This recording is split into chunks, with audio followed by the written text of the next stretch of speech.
Good morning, student. Welcome to e-learning classes provided by Cycles Academy. Myself Sanjay Angelo. I am going to teach Hindi व्याकरण class 6 chapter 2. पिछले class में हम लोगों ने chapter 1 पढ़ा था, जिसमें मैंने आपको भाषा और व्याकरण पढ़ाया था, और अंत में मैंने व्याकरण क्या है और व्याकरण के कितने भेद हैं उनको मैंने कुछ थोड़ा सा समझाया था. तो व्याकरण के भेदों में से एक भेद आपका आता है वर्ण विचार. तो सबसे पहले वर्ण विचार हम देखते हैं कि वर्ण क्या है, वर्ण किसे कहते हैं, वर्ण के कितने भेद हैं. तो सबसे पहले किसी भी भाषा को पढ़ने के लिए, लिखने के लिए, उसको जानने के लिए उनकी मूल ध्वनियों का जानना जरूरी होता है. जैसे कि यहाँ दिया हुआ है, किसी भी भाषा को पढ़ने सीखने के लिए सबसे पहले उस भाषा की मूल ध्वनियों को जानना होता है. मतलब कि जो भाषा हम लोग बोल रहे हैं उस भाषा के जो मूल ध्वनि उसको जानना बहुत जरूरी होता है. जैसे कि हिंदी भाषा के ध्वनियों को हम लोग वर्ण कहते हैं. तो अलग अलग भाषाओं का अपना अलग अलग वर्ण होता है. तो उस भाषा के वर्ण ध्वनियों को जानना बहुत ही जरूरी है. बिना जाने हम लोग उस भाषा को हम लोग नहीं पढ़ सकते. तो वही यहाँ कह रहा है कि ये मूल ध्वनियाँ ही किसी भाषा का मूल आधार होती है. तो हिंदी भाषा की मूल ध्वनियों को हम लोग क्या कहते हैं? वर्ण कहते हैं. जैसे कि नीचे दिया हुआ है यहाँ पर, जैसे धनुष हो गया, तो धनुष ध हलन प्लस अ, न हलन प्लस उ प्लस श हलन अ. तो ये सारे ध्वनियां हैं. तो ये ध्वनियों को मिलाकर कुछ शब्द बने हैं. जैसे कि यहाँ पर क्या दिया हुआ है? धनुष.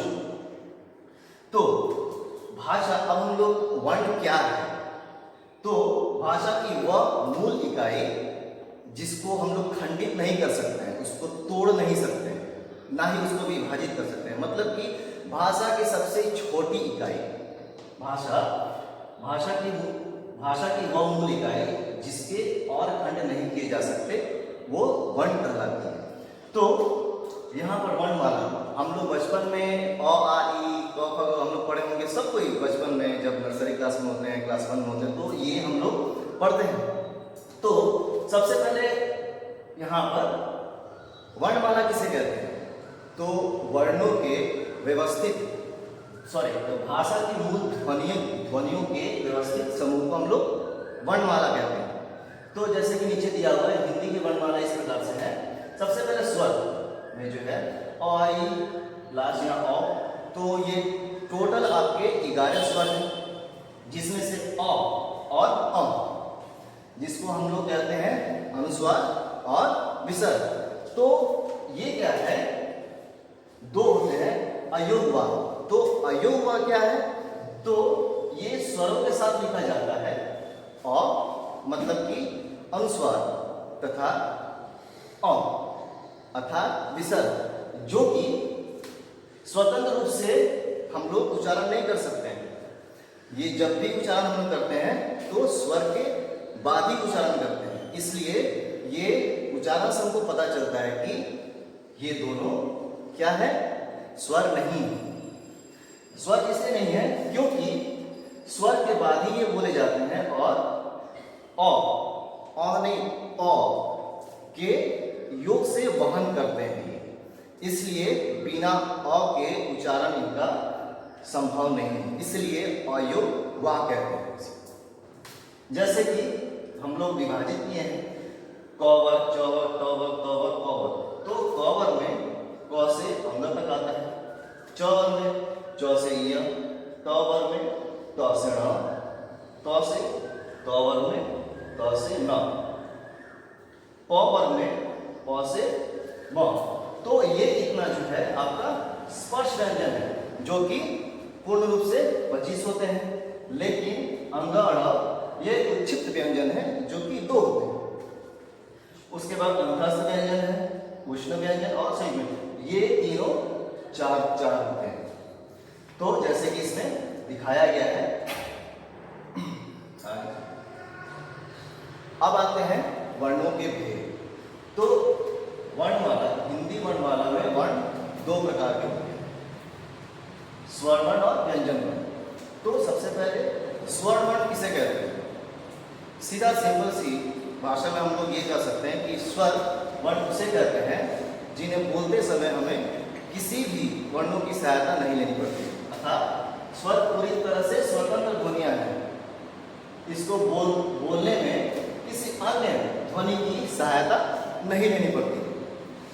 इसके बोलते समय ये स्वतंत्र रूप से मुंह से निकलते हैं, मतलब कि जो ध्वनि है वो सीधा निकलती है, वो अंदर मुंह से लिपट के या फिर टकरा के बाहर नहीं निकलती।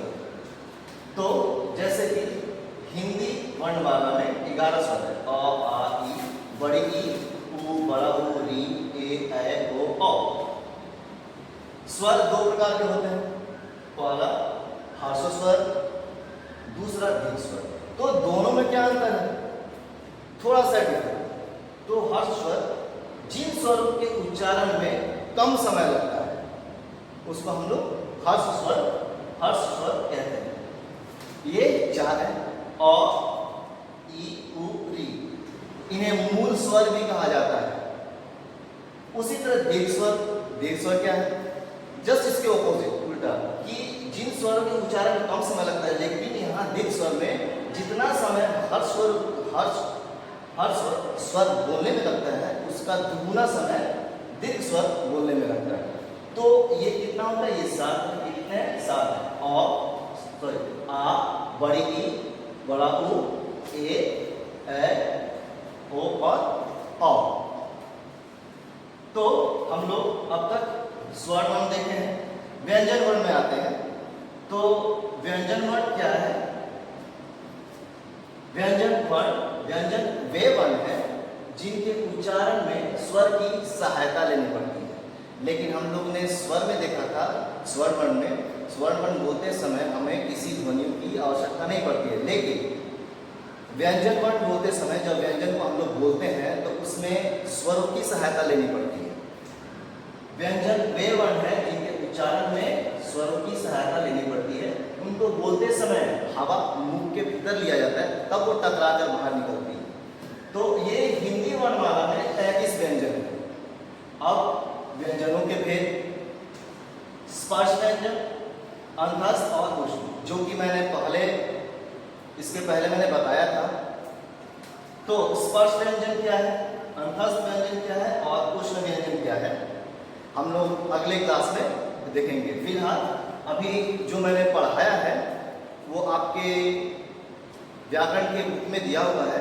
स्पष्ट रूप से आप एक बार अपने से रिवाइज कीजिएगा, देख लीजिएगा, और जहाँ समझ में नहीं आता है उसको फिर से दोबारा रिपीट करके पढ़िए। अगले क्लास में हम लोग संयुक्त व्यंजन से हम लोग शुरू करेंगे। तब तक के लिए धन्यवाद।